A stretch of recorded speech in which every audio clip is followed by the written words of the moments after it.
ফজরে যান নাই, আল্লাহ বলেছে ফেরেশতাদেরকে, থাক, লিখিস না, জোহরে আসবে।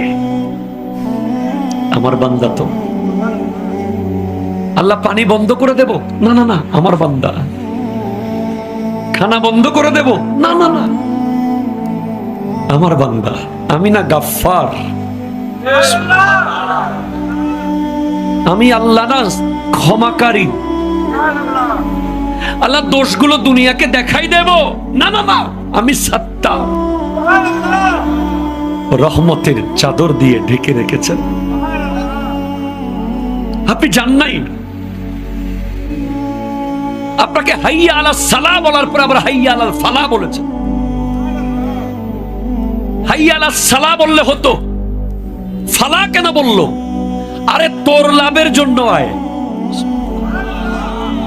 আমি আল্লাহকে, তুই সিজদা করবি, লাভটা আমার হবে না, তোর হবে।